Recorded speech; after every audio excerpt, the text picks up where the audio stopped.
What does it take to make workshops work? And how can we facilitate collaboration that sticks and leads to results? My name is Miriam Hartness, and with the Workshops Work podcast, I'm on the mission to find the magic ingredients that make workshops work. Today with me on the show is Alan Versteeg. And believe it or not, we speak about the similarities between sales and facilitation. And Alan says that facilitators are salespeople because we are selling ideas, processes, we are getting the buy-in from our groups. And the longer we spoke and the deeper we went into the conversation, the more I realized that salespeople and facilitators have exactly the same characteristics. So why are many facilitators not so good at sales? And even if you don't call yourself a facilitator with a capital F, if you're a process manager, a project manager, or product manager, you're also selling because you need to influence to get the buy-in from stakeholders. So this episode is for you to learn how to sell ideas, products, services to anyone. Stay tuned. And by the way, if you don't have pen and paper at hand to take your own notes, scroll down to the show notes to download my free one-page summary. And now, enjoy and be inspired. Hello, Alan. Welcome to the show. Hello to Thanks South for having Africa. me. Good to be here. Yeah. I just kick it off, always with the same question. No fluff.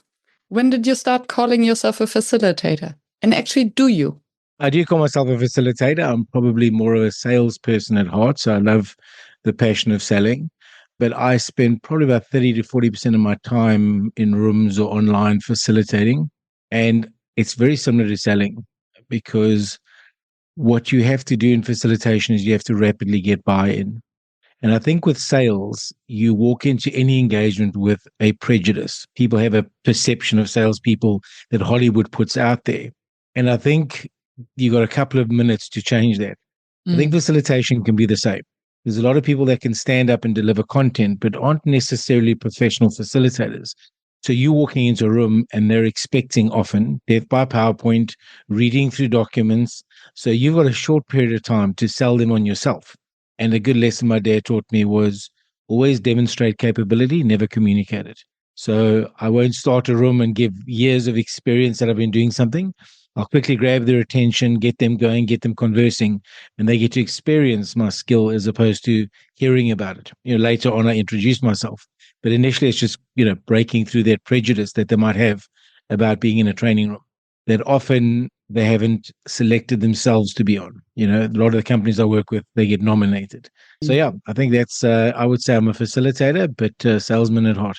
And I think there are many facilitators listening to that who are envious because I think there are many facilitators, especially those who work more in the process facilitation as opposed to the training. They are facilitators at heart, and many of them suck at sales from what I heard because it's so close to their heart.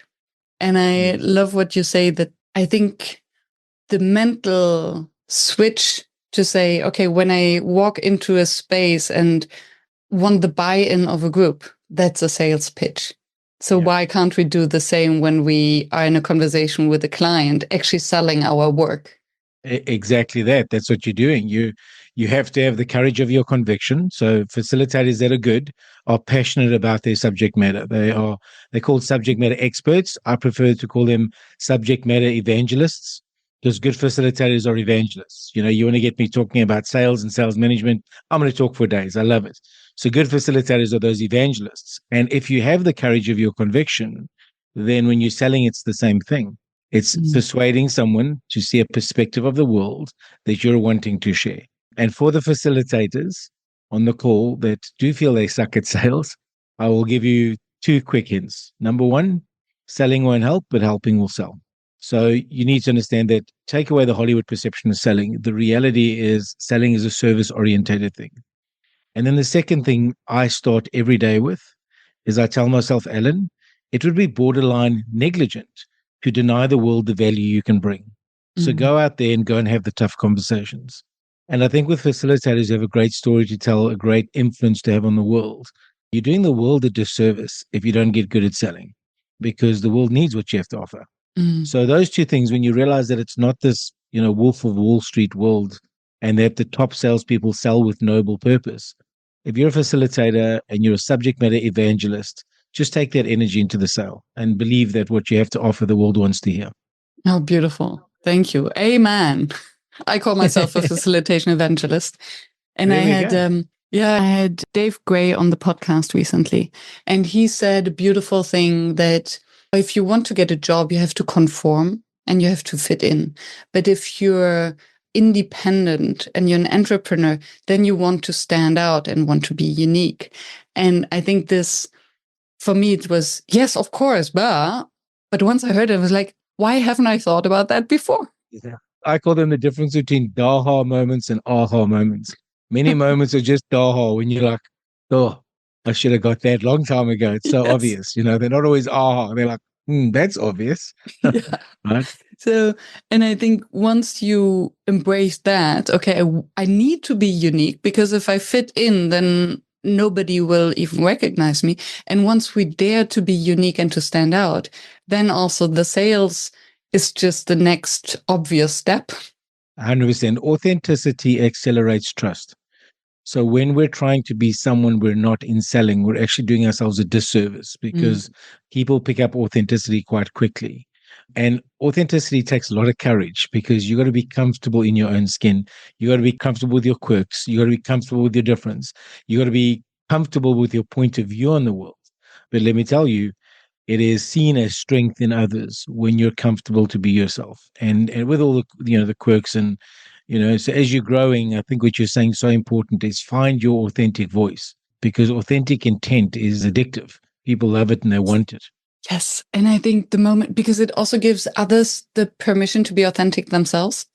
And I think if we try to fit in, or if we are uncomfortable with ourselves, I think others will also feel uncomfortable very easily. Well, you think about it, when you're trying to serve others, if you're worried about yourself, your energy and focus is elsewhere. How are they perceiving me? How are they seeing me? And don't get me wrong, every time before I walk into a room, I need to run some self-talk to go back to, you have a good intent. You got to get yourself through that.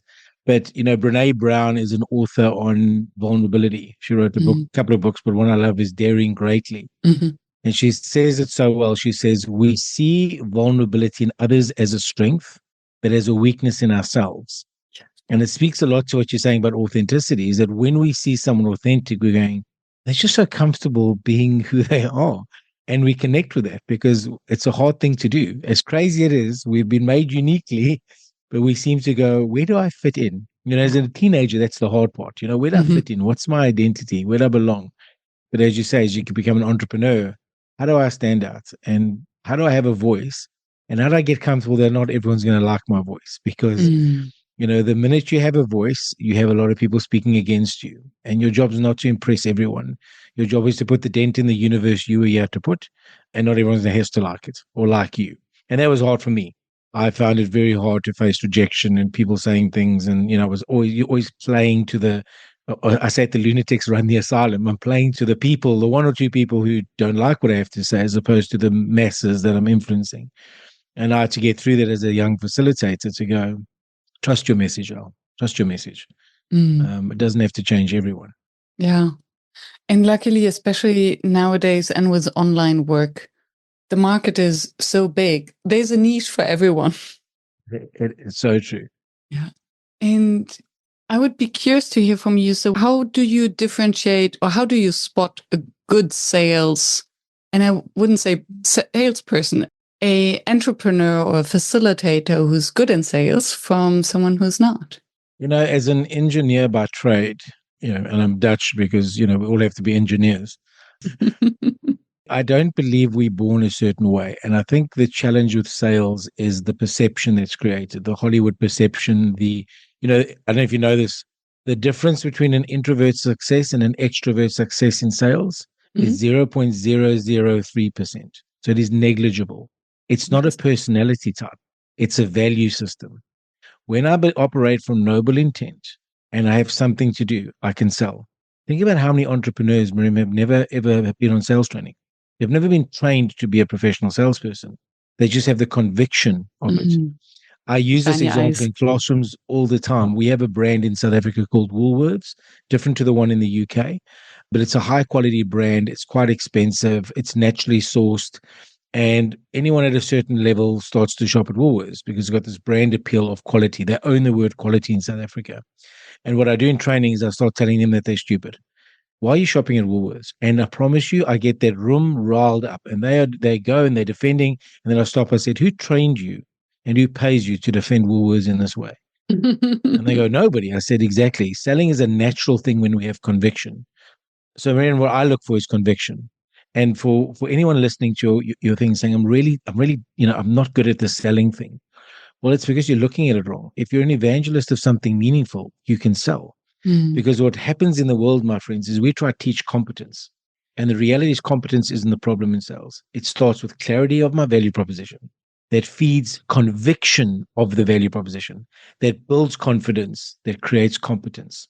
So when you own your value proposition, and that speaks to what you're saying, you're authentic, you're different, you're yourself, you believe in what you're doing. Selling is not a difficult thing to do. What's difficult is you start with the rejection. I don't want to be that person. I'm a facilitator. I'm not one of those salespeople.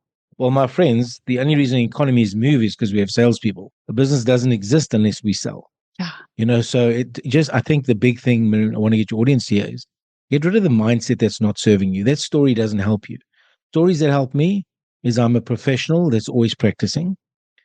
I am creating value for the world, and I have to have the courage to break through the rejection so I can get something across the line.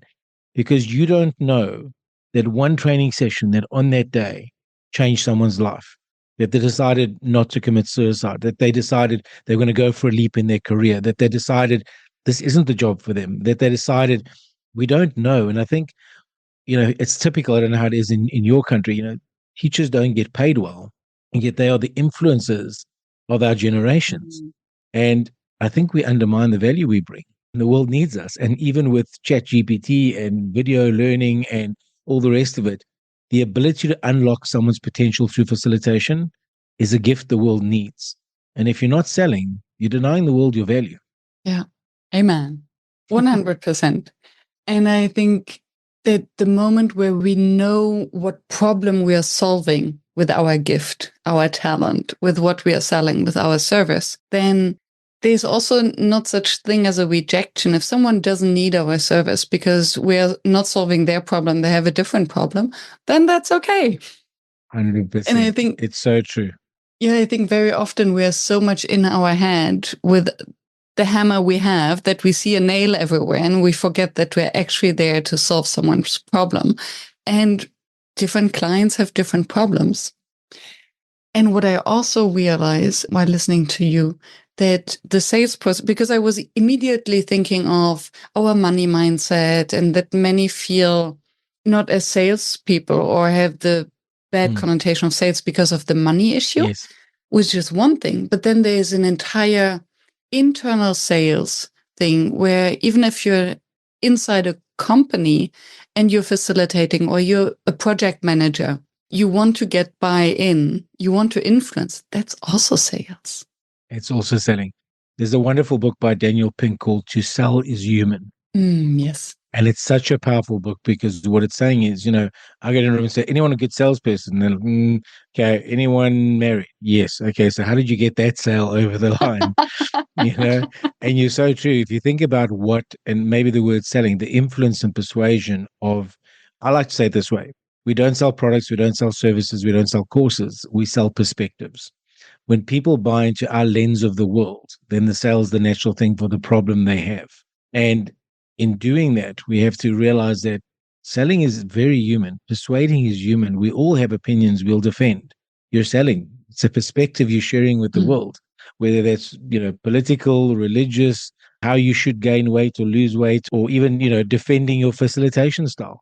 When you're doing that, you're selling. You're trying to persuade someone to see the world through your perspective. And the better you get at that, the more people see your perspective. The risk is, and I think what a lot of people struggle with, is that the neuroscience, the psychology of persuasion and manipulation are exactly the same behaviors. The only difference is intent. So I think people need to give themselves permission to make a change in the world if their intentions are pure. I get frustrated, and I've said this many times publicly, that Jordan Belfer, the Wolf of Wall Street, goes around the world training salespeople for a man that robs people of their future. Now, everyone deserves to be forgiven, but then you shouldn't be teaching them how to sell, because you're just making the perception of sales worse. You're not helping our profession. But you touched on something now that comes from a book called Selling with Noble Purpose. And massive amount of research. Basically, top performing salespeople globally have a noble purpose. There's something meaning they have that's greater than the commission check. But she says it so well. Making a living and making a difference do not have to be mutually exclusive. Mm-hmm. They can thrive together. And they have to, because otherwise, if you cannot sustain yourself, how can you make the change in the world? That's exactly it. Right. So I think the thing is, there's such a bad perception around selling, and people go, I'm not a salesperson, and you're a natural salesperson. I got fired from my first 4 sales jobs, when I left engineering. And as an engineer, I want to see cause and effect. I don't believe you're just born a certain way. And one manager changed my life. He said, Alan, is selling a job or a profession? And I knew the right answer. I said, it's a profession. He says, how hard have you studied for this profession? I said, look how hard you studied to be an engineer. How hard have you studied for the profession of sales? And he said these words to me. Selling is a profession and it's a practice. Like doctors and lawyers, you're always practicing, you never master it. It's the world's best paying, hardworking job and the world's worst paying, lazy job. As long as you treat it as a profession, you'll succeed. And the next piece of advice was everything that changed my life. He said, don't go read books on selling. Go read books on psychology. Understand the human. And selling's a natural thing. And I hit number 1 that year. I doubled my quota the following year, and everything was different. I was the same guy. My skill set was no different. My personality was no different. The only thing that was different was my mindset. I showed up. I didn't rock up as a different person. And that is very interesting, because what just crossed my mind is all the things that you touched is abilities or skills that you need as a facilitator. Read books on psychology, not on facilitation. Yes. I think the reason why I'm good in facilitation without ever having had formal training is because I'm a behavioral economist. So I studied human behavior and group dynamics. That's facilitation. Exactly that. And you touched on, basically, we've almost come full circle, because that's where I started. Facilitation is a sales job. It's always a sales job. You're just selling a perspective. You're not selling a product. You're selling, something you want them to see and understand or deliver, or potential within themselves. You're trying to unlock the human potential. And it's psychology. It's not logic.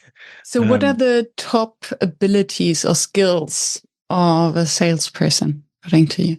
It's a great question that I want to challenge. So I think it's the question we ask, and it's the wrong question, because it's actually asking, what are the values of top performing sales professionals? The skills happen anyway. If you're a great communicator and you're not interested in the customer, I don't care. I'm not going to listen to you. I'm not going to buy from you. If you're pushy and aggressive and you lack tact and you don't have a good EQ and I'm not listening to you. So the high performing sales professionals, they are completely customer centric. They speak about the impact they're trying to drive for the person. As you said, the problem we're trying to solve for you. So that's a default stance. Even when they work with big companies that I work with, they are an advocate for the client. And that's what they say. They're not customers, they're clients. They're under my protection. So that's a value system. The other thing is they have conviction of their value promise. So they're not selling it because they got the job. They're selling it because they believe it matters. And there's a lot of research on this, but effectively, so what I teach is, I think we've spent too much time on value-based selling. So how to sell value, as opposed to values-based selling. Because when you have the right values, then all of the stuff you learn comes from a different place. And you can make the mistakes and you can be more of yourself. You know what I mean? I spent so many years editing myself, editing my personality, editing my opinion to fit into a mold, because I didn't have the courage of my convictions. I didn't trust that I was good enough and that people would forgive me for my flaws, they'd forgive me for my vulnerability if they trusted my intent. And in facilitation, people walk into a room, they don't trust you. Off the bat, doesn't matter what your track record is, unless they've experienced you before, they don't trust you. And you've got that moment to demonstrate that your values, your purpose for being in that room is them. You know what I mean? It's them. How do they know that? So my view is, coming back to something we said earlier, you have to demonstrate the intent of your values. So, for example, meet them where they're at. Most of my training sessions, I start with an acronym on the screen, and I always make the joke. I say, there's an acronym on the screen. If you don't know acronyms, you shouldn't be in sales, because acronyms are everywhere in sales. And it's WAIDHA. And I said, you got 1 minute, and I'll start my clock to tell me what that stands for. Don't shout it out. Don't collaborate. Just write it down. Don't worry. If you don't get it right, I've got your resignation letters with me. And then everyone starts to laugh. I haven't introduced myself. I hadn't let my host introduce me. I just start there. And they go around the room and no one knows. And then someone says, well, I had one. And I go, what is it? And they go, what am I doing here again? And I said, ouch, you're not exactly a nice crowd, are you? That really hits me in the gut. Like, does somebody have something a bit more positive? And generally they don't. And my next slide is, what am I doing here again? Because when you meet people where they're at, they understand that they're sitting there often told to be there. They don't know what they're doing there again. It's not like when we're, as entrepreneurs, I hate to go on courses with my own money, right? Where in the corporate world, you get sent to world-class training and you rock up going, oh, I hope the lunch is good. So for me, it's immediately meeting where they're at so that they start to go, oh, okay, so this isn't about Alan. A lot of facilitation, people's first slide is all about them. And I tell you what I can tell you. I've been facilitating X amount of years. I've trained more than 4,000 sales managers in over 49 countries, of which I've been to 30 of those countries. I can have a whole list of my CV that nobody cares about because they want to see if I demonstrate empathy for them and a desire to help them. And then through the journey, I lace those things in. So I was stuck at an airport in Australia and my bag was here. And so I drop those things in. So I start elevating my credibility. But long before that, I've demonstrated that they are the heroes in the story, not me. Yeah, it's connection before content. You first have to win their trust and their hearts, and then they're open even to listen to your CV. Because if you show the CV, if they don't like you, they will like, oh, what a bragger. Oh, I don't know whether this is correct anyway. Blah, blah, blah, blah. But if they like you. Let me Google this guy. Right? Yeah. And I see more and more connections with the facilitation, and which just makes me doubt why facilitators are not better salespeople. We'll change that. And I was wondering, so what I get is that you do mostly sales training. And I hope that I will hear later about how you transitioned from engineering to sales anyway. I was wondering, do you have actually only salespeople in your trainings, or do you also have process managers, such as project managers, product managers in your sales training? Because I think these are the ones that need to influence. Their client is inside the company. And if they don't have these air quotes sales skills, they're running after their stakeholders like hamsters. Yeah, to answer the question, let me just elevate a little bit further back. So our departure point for our company is we develop sales managers, because we take top performing salespeople, we promote them to people leadership, and they don't know how to lead people. And then we blame them because they're only talking about the numbers. So we believe that the highest leverage is in the sales manager. However, that brings us to work in the sales space. And then in the sales space, what we say is that it is everybody's job in the business to close the gap between what customers expect and what they experience. So you're all in sales. So when we run account training or value communication training, we have project managers, we have specialists, we have engineers, we have, depending on the client, we've got people that manufacture engines like Cummins, we got John Deere who build tractors, we've got Adobe that builds software. It's no different. The reality is the organization is the value proposition, not just the salesperson. So that's a key area we work on. But probably a bigger passion for me, and I think where my future will move, is really starting to get leaders to master buy-in, because we operate from a perspective. And the way I say it, Miriam, is you're having a party in your head, no one's invited, right? You're so certain of where you're taking people, they don't even know where they're going. As a good leader, you got to be so strong at selling and selling the vision, because in the tough days, in the extra hours, in the too many meetings, in the why can't we just go back to the simple stuff, they have to have something to hold on to. And what they have to hold on to is the vision you sold them. And I always say that, everyone says, no, it's the vision they buy into. So I said, no, it's the vision I sold them, because I've got to sell this thing. And that's the key thing for me. Part of going from an engineer into sales was I felt with technology, I could control the game quite easily. There's a saying where we go, well, it's not rocket science. You're damn right. Rocket science is very predictable. It is complicated, but they can land a module 1,000,000,000 light years away, and it arrives not. This was in the news the other day, 0.04 seconds later than they'd anticipated.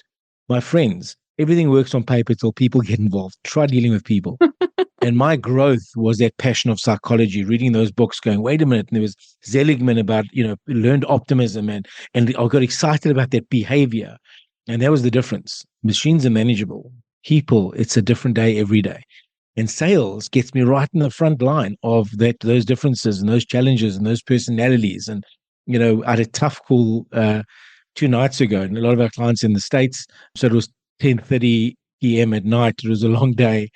And one key stakeholder in a business we're trying to get over the line, and he's completely different to me. He's a different personality. He's a different race. He's of Asian descent. And it's a wonderful game to learn to go, I'm going to get this skeptical person over the line because we have value to give you. And you don't get that challenge every day. And you know this from facilitation. Every room's different. Your content can be the same. Your process can be the same, but every room has new personalities. And I think that's the richness of selling we forget. The luxury of dealing with people, where for 2 years I worked on machines. And then I read a book called You're Born an Original, Don't Die a Copy. And it said, if you hate what you're doing for more than, it says, if you hate what you're doing for more than 2 weeks, stop. Because you don't live once, you die once. Live every day, find your purpose. And that hit me in the gut. And I was like, I'm not enjoying this. It's right. It's in my blood. It was my dad. If we're Dutch, we're good engineers. But I didn't enjoy my job. I didn't enjoy the predictability of it. I thought the Germans were good engineers and the Dutch were good entrepreneurs, actually. Well, I'll just say that, the Dutch invent and the Germans perfect, but that's just my view, Oh, yes. Yes. I don't offend any of your audience, but yes, I'm German living in the Netherlands. My dad always used to say that. He used to say, the Dutch innovate and the Germans perfect. The Dutch dare to fail. That's what makes them good in entrepreneurship. Yeah, true. Where do you think is the biggest difference between selling an idea and selling a product or service? I think the biggest difference is to understand that even if you're selling a product or a service, you're selling an idea. And I think that's the piece we miss. And it is, for me, what ties directly into facilitation. Facilitation is the selling of an idea. It's the selling of a perspective. So whether I have a product that is tangible, I've got to educate you on a problem you don't know you have and offer you a solution you didn't know you needed. That's selling. Otherwise, it's just order taking. You need some training. I've got training. Here's your training. Let's go. Selling is persuasion. It's influence. It's driving a thing. So you're always selling an idea. And we forget that we do not make logical decisions. We make decisions highly influenced by emotional feelings towards things, body language, all these subtleties. But I don't believe in teaching body language. I don't believe in teaching these things. I believe in one thing. When your values are clear, your customers can smell it. They can smell that you have a real intent and purpose here. If you're a facilitator and you're that evangelist of your content, they can smell it. It's this tangible in the room because you get that.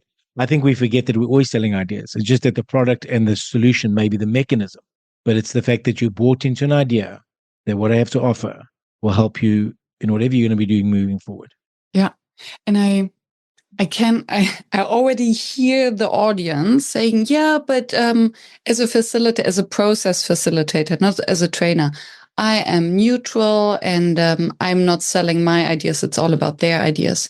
And there I just want to clarify that still, if I understand you right now, at least that's my interpretation. It's about getting the buy-in of the group to follow your process. Because if they don't trust you as a facilitator to guide them through a process, you will lose them and they will not get to the solution, to the goal, and to the collaboration or agreement at the end. So even if we are content neutral and we don't have an idea to sell, we're still selling the process and the trust in the guidance that we bring in the facilitation. That's at least how I understand it. You're definitely on the right path. I want to double click on this though, because I think, I'm very conscious of language we use with ourselves. I'm a process engineer. I mean, a process facilitator. I'm neutral for content and I'm teaching you how to do something. you're going to be a mediocre facilitator at best, because your job is not to teach them how to do something. It's to get them motivated as to why they should do it. So I've seen a lot of facilitation. The biggest lack is you don't give them a framework. They give you Yes. something simple.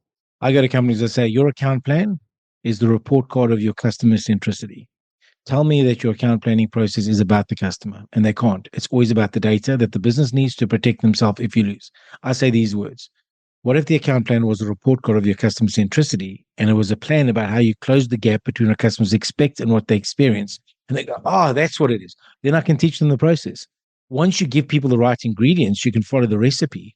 But you think the ingredients of your process, facilitators, if you're listening on this call, it is your job to get them on a mindset shift that gets them to want to execute the process. Because without desire, they're just painting by numbers, but they're never going to be Picasso. They're not getting to what their genius is. And you can take a set of ingredients and a recipe, and I can take the same ingredients and recipe. We're going to do something different because of how unique we are. So if you're a process facilitator, the first thing you have to do is you have to connect the human being before you connect the human doing, which is what you said, I think, is the convictional commitment. What did you say? Over connection. Connection precedes content. So I think you're doing yourself a disservice when you go, well, I just teach process. Well, teach me the why. I'll give an example. Worked with I was training a guy, and he said to me, Al, I love your story. It reminds me of my story. He says, I was working in Australia as a dot matrix technician. So the dot matrix printer, he used to fix it. And he says one of his first jobs, and it was a pretty mundane job. And he says, but Qantas have a culture of walking the floor. So leaders, proper walking the floor, not talking about it actually. And he came to me one day and said, senior executive said, you have one of the most important jobs in our business. And he laughed. He said, I'm not joking. He says, our business has two metrics: land them safely, land them on time. Without a flight manifest, we can't do that. Without a dot matrix printer that it works well, we can't get the flight manifest. Never underestimate how mundane work is critical to saving the lives of people. He said he never got paid more. He just came there differently. So say to your facilitators, even if you're process oriented, how do you sell them a frame of reference, a perspective that gets them excited about learning this? Because desire is the first part of learning. Frustration and desire, ironically. I'm frustrated because I can't. I have a desire to want to. Who can help me? And sorry, I know I'm speaking a lot. There's one thing I want to add to this that hits my point home. I remember when I was studying e-learning and how to create engaging e-learning and micro lessons and all the rest of it. There was one quote that really stood out for me. And they said, but never forget that if your computer's broken and you have to find a way to fix it, and the instructions are in a one-page black and white document in Arial font 10, and it gets you to your outcome, you will value the learning. So always remember that substance trumps style. And that sat with me. And I was like, there it is. So to the facilitators, I think I'm agnostic of whatever. If you're not selling a perspective, then you're not driving motivation and engagement. You're just teaching people how to put the recipe together, but you're not getting them excited about the meal they're creating for someone else to enjoy. And you're making them dependent, because only if you understand the framework, you can replicate it and do it by yourself. Otherwise, you're just serving them a fish. That's exactly that. So every piece of content that I create as an instructional designer will always start with what's the framework of thinking. If I can't get to the framework of thinking, I haven't done my job. And that's why I'm blessed. So my dad was an engineer, my mother was an artist, my grandfather was an executive, and my grandmother was an entrepreneur. So I have all the genes you need. Yes.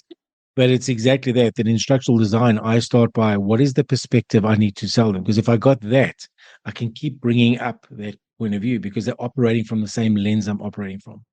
So the content feels different when you know the why. And we've all heard this, Simon Sinek, start with why. And when psychology better than me, behavioral shifts are purpose orientated. Even if the why doesn't make sense, if there's a beeping sound and everyone's standing up, I look around me and eventually I'm standing up because it seems like that's what I should do. Yeah. It's human behavior. And I think that's, for me, we don't realize as facilitators how much we're influencing human behavior. The way people think, the way they grow, the way they learn. Yeah. And that makes this profession so beautiful. And I think that's why I'm always coming back also to the roles that might not identify themselves as facilitators, but a project manager has to facilitate, has to sell. And the currency is time instead of money. And I am curious to hear from you, What is the difference in strategy when your sales proposition, when your currency is time instead of money? Is there anything different? Explain it. So, for instance, when I sell you a training, I want you to pay me, I deliver the training. If I want you to deliver me the report or the data that I need to continue working on my project, I have not much to offer you than my vision or my please give me. And you have a million other priorities, a full schedule, no time because you're only in meetings. And your last thing is to provide the report to me that I want from you. So how am I, what is the difference in sales when I want to get your time and your buy-in as opposed to I want your money? If you want either, you have to appeal to my values. You have to appeal to my values, because if you understand something, I'll give you an example. I was working with a coach and we were working with a group of people, and he said, going around the room, he said, "What are your values?" And someone said, "No, I'm a family man." I said, "Great." He said, "Show me your calendar." Mm-hmm. And he looked at his calendar and there was no time for family, working 12 hours a day and then playing golf the whole weekend.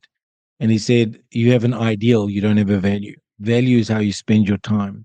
When you're asking people to give up the one commodity we can't get back, right? We time, money they'll keep printing, but time, once that grain of sand's gone through that glass, it's gone.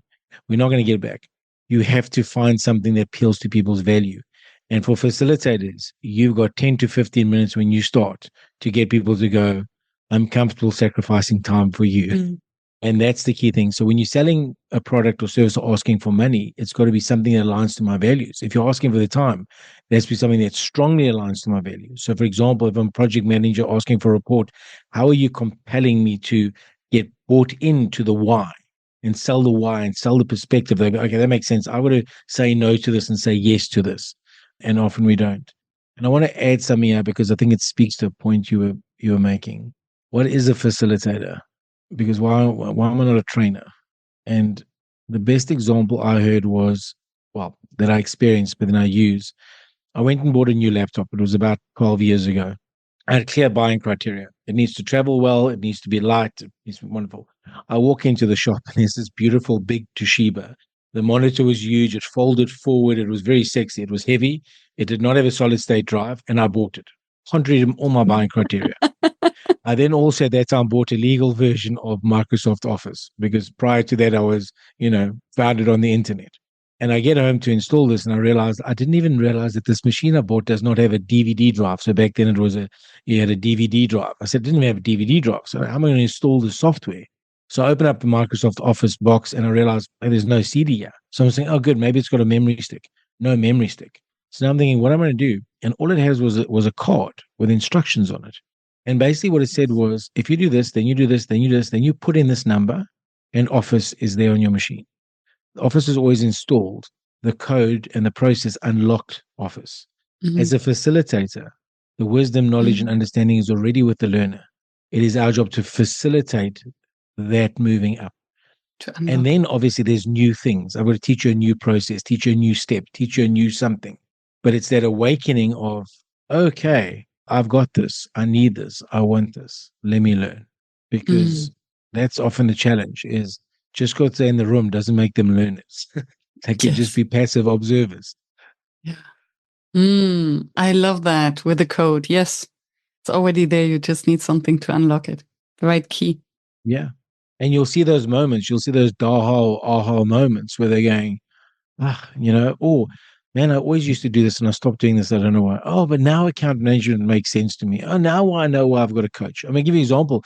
We're doing a coaching program for a big bank in South Africa, and they've been in coaching programs for 6 years. No one's ever done anything. I said, well, has anyone told them why coaching works? So what do you mean? Has anyone spoken to the neuroscience of why coaching is the number one thing to change behavior? No. I said, so no one knows why coaching is important. They just get told it's important. They get told to do it and you expect them to do it. And then you think if you teach them the behavior, they're going to do the work. But guess what? You haven't sold the why. If you sell the why, the rest is much easier. And I remember in school, I was blessed. I can take in information, retain it, and regurgitate it. I got the highest marks in the country for my engineering degree. Go to my first job interview. He says, "Al, well done on your marks." I'm like, thank you. Very proud of myself, young and cocky and certain I'm going to take over the world. He pulls out a PC board. He says, "Show me 3 transistors." And I was like, what? He says, show me 3 transistors. I said, can you give me the schematic? He says, there's no schematics in the real world, Al. Show me 3 transistors. And he then said to me, there's a difference between knowledge and understanding. You have the knowledge. My job is to get you to understanding. And what this brings up for me, and you being persistent, if you understand the why, you can sell it. Even more so when you want people's time instead of their money. And I'm just thinking how difficult it is, even for me, us, I think I speak for many entrepreneurs, to articulate our why or to articulate our value proposition. What do we bring to the clients? What are they really, really paying for? Or what is the purpose of a workshop? If the people in the workshop cannot explain why they're there and what the purpose is and what the value is, of course they won't be engaged. And then I think, I wonder, I'm not a project manager, how easy or difficult it is to really articulate the why someone needs something. And I would even bet that in 60%, it's actually not necessary. It's just, oh, we need this, but nobody really thought about why they would need it. And then once it's delivered, nobody even looks at it because then they realize, oh, actually, we didn't need that anyway. Yes, and that's why nobody wants to do the work. Yeah, well, I mean, it's unfortunate because we've created working cultures where we no longer value thinking, planning, and reviewing. We actually think thinking is cheating. If I take some time, I step back, I kind of review how we did, I think about what I can do better, I apply some frameworks of thinking, some ideas, I plan, and then I run hard for 12 weeks. I can do more in 12 weeks than most people do in 12 months, but we don't do that anymore.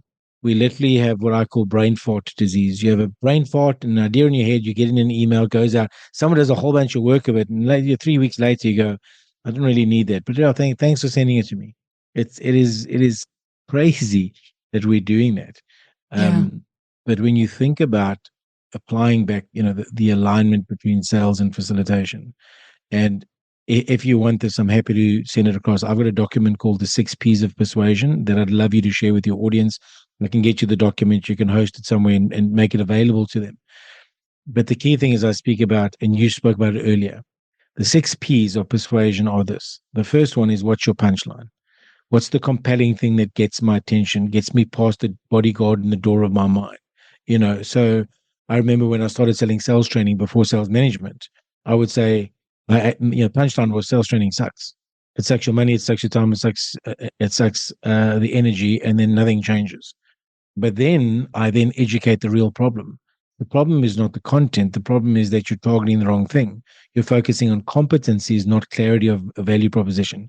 You're focusing on value, not values. So I then sell a specific problem. And then I'd lead with my perspective. My perspective was selling won't help, but helping will sell.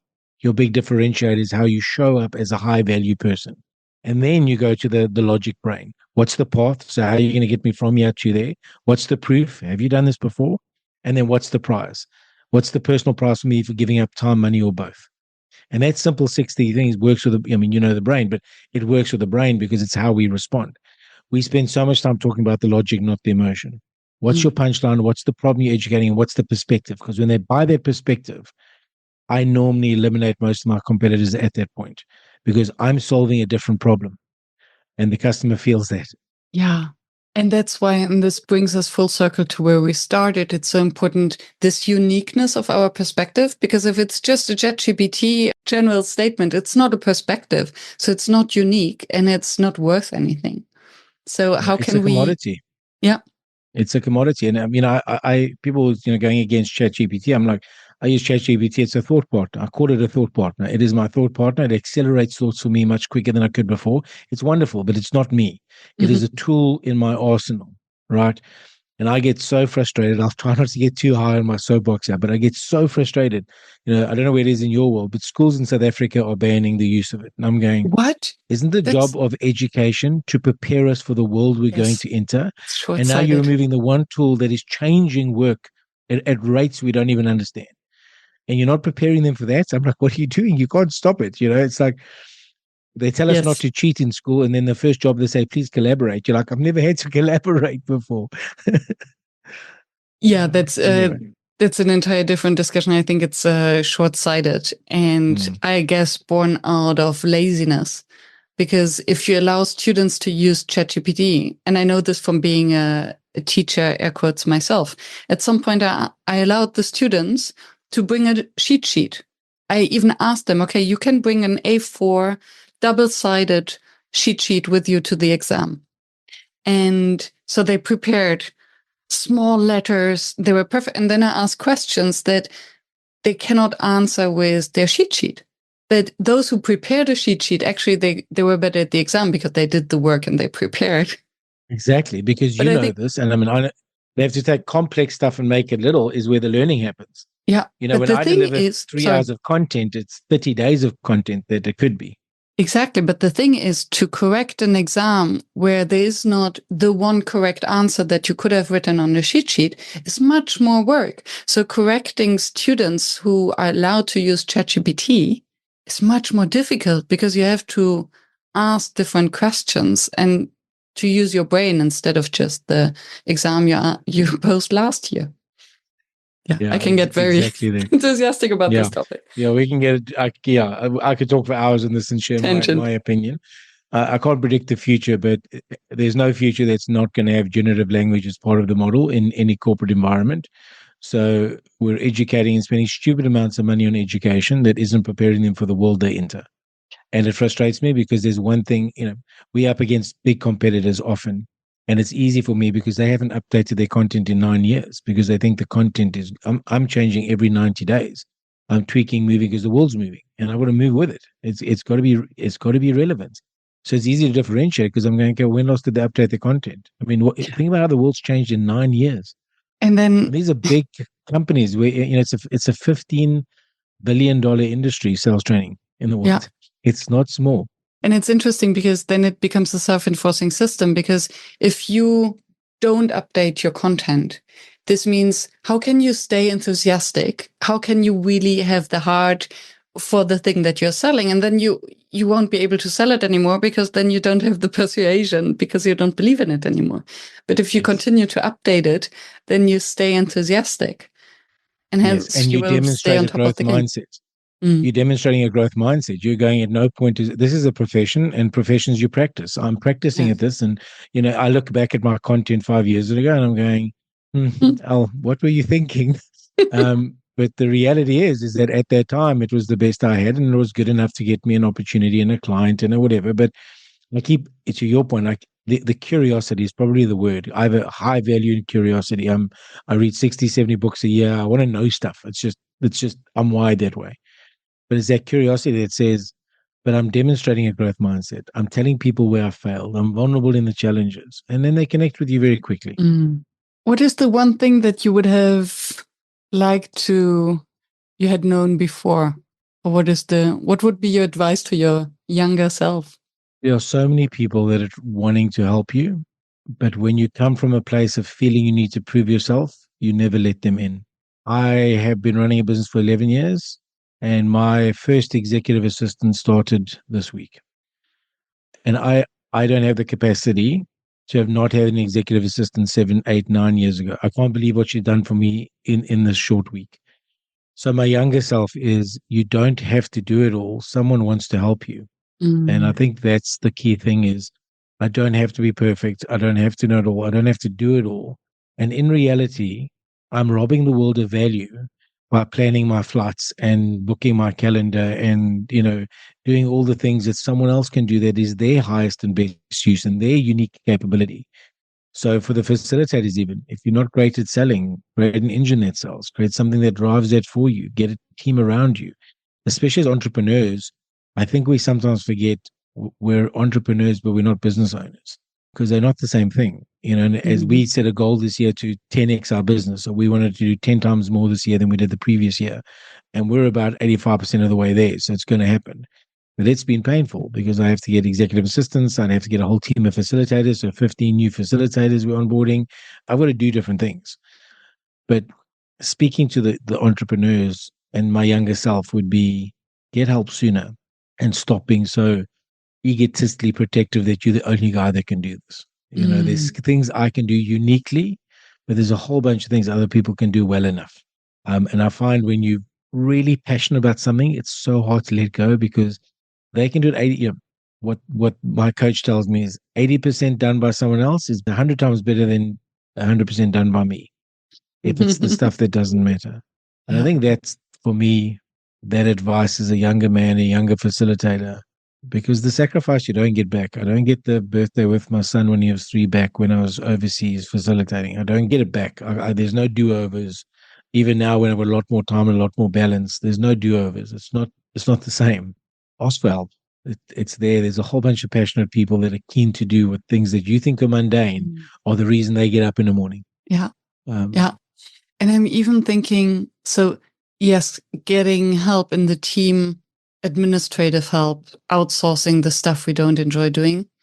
And I think the other one is also asking for help in terms of advisors or a wisdom circle or a group of people who mentors who have the experience already and who would be so happy to share it and who are happy to share it. And I love that you've said that, because, executive coaching is very popular now. And, coaching and mentoring are not the same thing. But I think that specifically in the world of sales, we've lost a generation of mentors, because as of 95, 96, technology replaced management. And what I mean by that is we still got sales managers, but they're sitting on the wrong side of the mouse. They're not with their people. They're not developing human talent. They're looking at data. And there's a void of that mentorship. And exactly your point is that it's like any support group, right? You can feel like you're the only one that doesn't have this thing sorted, like you're the only one that doesn't have your life together, or whatever area of it is. And the minute you're in a group or with a mentor, you're going, well, this is par for the course, buddy. Like, this is what it is. You're like, what do you mean? Like, no, this is how it works. This is life. It has challenges. And I love that you share that, because I think we've almost forgotten the power of a mentorship network. And so important, because my learning in the last 2-3 years has been mentorship networks, is investing in my own training. I expect other companies to, but when do I go and get trained as an entrepreneur? I mean, it's not something you just wake up and you know how to do. And I've been on, the strategic coach program. How do you 10x your business? And I'm on the Buy Back Your Time course, which is phenomenal. And I've got mentors and coaches and people helping me, because I've learned to ask for help. Why learn the hard way? Or even worse, sitting there questioning your values. And let me be vulnerable here. Am I a fraud? Am I an imposter? Do I have the right to influence people's lives with my mouth and my thoughts? Do I, because I don't know. So, you know what, let me just try harder. Let me do more. Let me be more. And not realizing that time is such wasted energy, because all the evidence says you're driving impact. But then because of that, you hold on. You hold on to your calendar, you hold on to your email, you hold on to the font you want to use, you hold on to these things, and your growth is slower and harder. A mentor will say to you, sorry, you don't have an executive assistant? Okay, Al, so you've traveled to 7 countries this year, you've done 7 international trips, you've done 29 local trips, and you do all that stuff? I'm like, yes. Says, what if you were at that time spent facilitating, being on podcasts, or selling? What would your business look like? I'm like, well, and it's logical when they say it, but it's still hard. It's our ego is protecting itself, saying only L can do it this way. Meanwhile, and there's a bunch of stuff people do better. And thank you for sharing that. And I wonder whether it's the ego protecting us, or I can do better, or whether it's actually the opposite, whether it's the voice of the imposter that not allowing us to do better because, oh, if we hired this executive coach and we would do all of this ourselves, what if we then fail? What if actually we don't do better? What if they find out that actually we don't know? And then, oh no, I would have grown my business so much further if only I had the time, but I had to do all this kind of booking and all the administration. Yeah. And then I we think tell ourselves stories, and your facilitators do the same. It's exactly that. So the imposter syndrome, for me, just to put in context, the ego is the defense of, no. You're an imposter, so you need to do more. You need to earn your stripes to be the person you are when you've already earned your stripes. So it's that fight that's happening. And it's the same fight when we go, well, I don't really want to grow a big business. Well, I'm not really a salesperson. Yeah, well, I'm not really. No. You're not choosing to make the trade-off and the growth that's required. Yeah. And for me, the hard part was I read 60 books a year. I should know better. I should have known this a long time ago. The The logic was always knowing-doing there. gap, the knowing-doing gap. I'm sure you teach it. Exactly. Exactly. And Yeah. what I realized was the answer isn't within me. The answer is within the help. And I'm talking about, personal psychologists and, mentors in business and specific business growth coaches and all of these things. I wouldn't have dreamed of the fact that I think I've now done, 38 podcast interviews this year. Where did I find that time? Well, I didn't. Someone protected my calendar for the important stuff. And this is the important stuff. It's getting a message out to the world. Why wouldn't you want to do that? Alan's busy choosing the exact bed he wants in the hotel. Why? Like, why? Yeah. So, yeah, it's so relevant. I remember my very first coach, she at some point pointed out that she had the impression that I'm running through life with the handbrake on. That costs a lot of energy. Mm-hmm. It's so weird you say that. It's so weird you say that. Because my coach said to me, the first thing he said to me, he said, Alan, you keep adding power, but you're not adding traction because your handbrake's up. He literally said like that. He said, your handbrake's up. I said, what do you mean? He goes, you're holding on to this handbrake and wondering why the car isn't going forward at the pace you want, wondering why you sacrificing your health, sacrificing time with family, sacrificing social, time with friends. You think that one day you're going to emerge, but the reality is you're driving with the handbrake up. Let's get the handbrake down and figure it out. And, I'm hoping this is beneficial to your listeners, but if you're in that place, just get help. Just be vulnerable to go, someone might know better, or just give me a new perspective. Yeah. And the irony is it's the irony of that my job is to grow other people and help them when they haven't asked for my help, convince them that they need it. Yet I will sit there and go, I can't ask for help. Like it's the irony. I'm asking other people to spend, invest, and trust me to change their lives, and I don't trust others to change mine. Well, didn't. I do now, and it's been phenomenal is the only word I can use. Yeah. And I wonder whether this is the story of the shoemaker who's wearing the worst shoes. It's exactly that. It's exactly that. And I think that's what coaches do well and mentors do well. They create mirror moments that we actually see those ironies and we do something about it, But if you're listening and you're there, even if it's just a network, even if it's a podcast, even if it's a something, realizing you're not as isolated as you feel and you're not an imposter. When none of us have got everything figured out. And let me tell you, there's someone out there that's going to share one insight, like Len did with me when I was a failing salesperson. It starts to change your life. And for me, it's interesting. For me, it was the handbrake. As an engineer, I can go, oh, that makes no sense. I'm driving with the handbrake up. I'm adding force. I'm tweaking the engine. I'm putting in better fuel, but the handbrake's still up. It's like, just go with the handbrake down. Oh, okay. That works. Yeah. I think we've all been there. Oh. What remains your facilitation challenge? Speed. I struggle to slow down my voice when I get really passionate. And as I train in different countries and different cultures, I am actively actually working with a coach now on how I just get that pace right, because I find that I have a story that if I'm speaking slowly, you're going to not think I'm passionate. Yet they're showing me speeches and dialects and things you can do where you can still get people's attention, and sometimes it doesn't have to be loud and it doesn't have to be fast. You just have to change the pace. So that's currently my biggest challenge. On every single feedback report I get, they love me as a facilitator because of my energy, but they go, if you could just slow down sometimes, and you can imagine that if your first language is in English and then Alan's getting really passionate. So I'd say that's the challenge. But then also I'm building a network of facilitators. I'm going to elevate myself up to global keynotes at big events where, I'm trying to build a business, because there are people that are naturally better at that. But to answer your question, mine is getting the balance between energy and pace, because I find that if I speak fast and I'm excited and I tell you about this and my pitch goes, I'm gonna get that room energy moving. And I do, but they have no clue what I'm saying. They're all excited, but they don't know what I'm saying. Oh, it doesn't matter. Just sign here, please. Yeah. While you're excited. Yeah. So I'd say that's my challenge. Thank you. Yeah, it makes sense. And I can sense that. And I love it. And at the same time, I also can see how very often a slower pace also gives you more of the expert status and helps people to think along. Yeah. I mean, what they're teaching me is actually, it's tonality shifts. So Mhm. if you change your pitch and your tone consistently, you keep people engaged. And I want your audience to think about this. Hollywood will spend $1 billion trying to entertain people for 2 hours. And we sometimes have to entertain them for 2 days, 3 days. We've got to keep people engaged. You think about how taxing that is on your own energy and your own thing. So, Oh, yeah. yeah, anyways, I'm doing a lot of learning. They've got me mirroring Tony Robbins because he's a master of tonality and pitch things and, doing work in that space. It's really now, it's like obvious as I hear it. Because if I speak really excited at a fast pace consistently, you're going to get bored because it's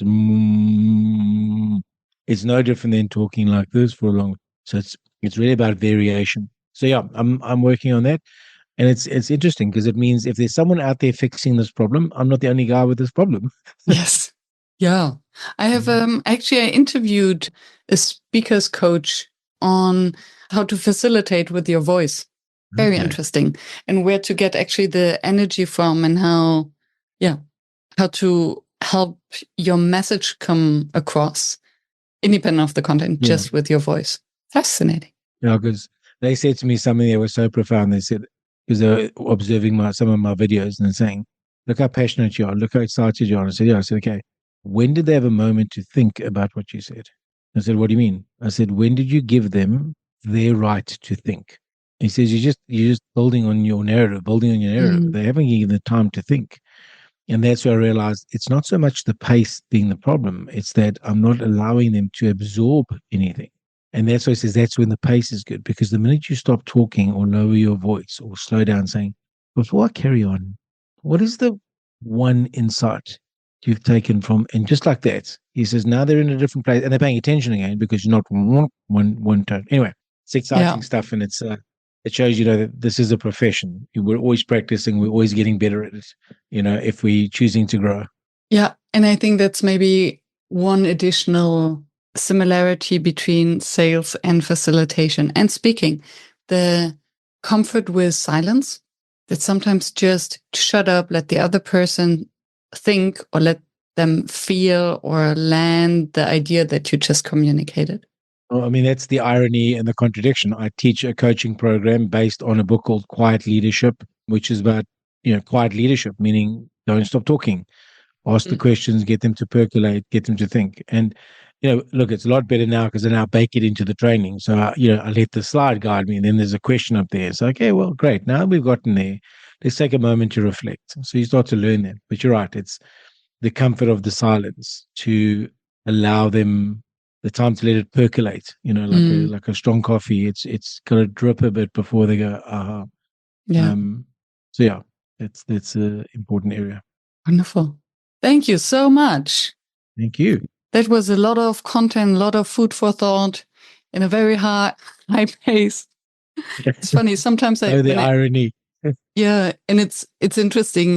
So I listen again to the podcast interviews to write a one-page summary, and very often I put the speed to 1.5 or 175, just in order to get faster through the job. And this interview might actually be one of the few where I drop it maybe to 0.75, just to take notes. Okay, so what is obviously relevant? there's still lots of work to do. It's clear.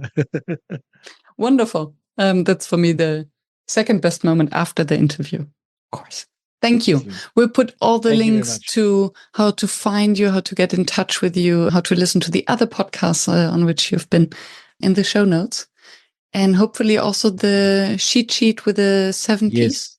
6 Ps. 6 Ps. I'll get you the 6 P cheat sheet, and then you can more than welcome to share that with the guests. It's a very simple, practical way to start persuading if that's what you're struggling with. Wonderful. Excellent. Thank you, Alan. Thank you so much for having me. I do appreciate it. Thanks. Thank you for staying tuned and for listening until the very end. I hope that you found the inspiration and the wisdom that you are looking for. And I hope that you will subscribe to the show so that you never miss any of the interviews with another inspiring facilitator from across the world. I'm devoted to continue this podcast and to deliver weekly an episode that maintains the quality that you expect and you deserve. And if you would like to help me to maintain this quality and to keep the podcast free, please help us visit workshops.work/support to make a small donation to keep the podcast free. Thank you so much. I hope to be in your ears next week.